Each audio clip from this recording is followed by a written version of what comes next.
Sacrifice করা, একে অপরের প্রতি সহানুভূতি করা, অর্থাৎ সাংসারিক জীবনে, দাম্পত্য জীবনে স্বামীর কিছু ভুল হতে পারে, স্ত্রীর কিছু ভুল হতে পারে, কিছু রং থাকবে, কিছু রাইট থাকবে, কিছু ঠিক থাকবে, সামান্য কিছু বেঠিক হয়ে যাবে। কিন্তু দায়িত্ব হলো আমি তার 9টা গুণ দেখে একটা দোষের কথা ছেড়ে দেব।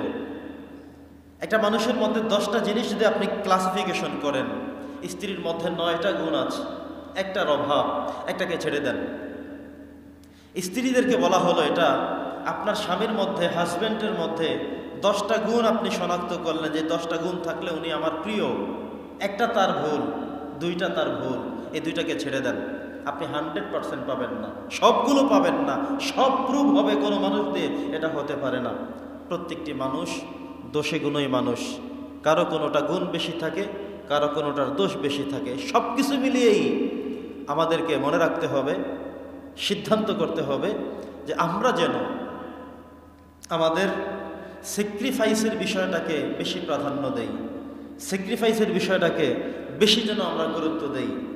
এই বিষয়টি আমাদের খুব বেশি জরুরি, খুব বেশি প্রয়োজন। প্রিয় সুধী, তো যেটা বলছিলাম যে স্যাক্রিফাইসের দৃষ্টিভঙ্গি থেকে আমি তার ম্যাক্সিমাম গুণগুলোকে প্রাধান্য দিয়ে সামান্য 1-2টা ভুল হয়ে গেলে সেটা আমি ক্ষমা করে দেব, ক্ষমার দৃষ্টিতে দেখব, দয়ার দৃষ্টিতে দেখব। এটা যদি স্বামী করতে পারেন, স্ত্রী করতে পারেন, দুইজনে করতে পারেন, তাহলে সেই সংসার হবে আল্লাহ তাআলার রহমতের সংসার। আমরা বলছি আল্লাহুম্মা আমিন। দ্বিতীয়তম বিষয় হলো ঝগড়া করা যাবে না।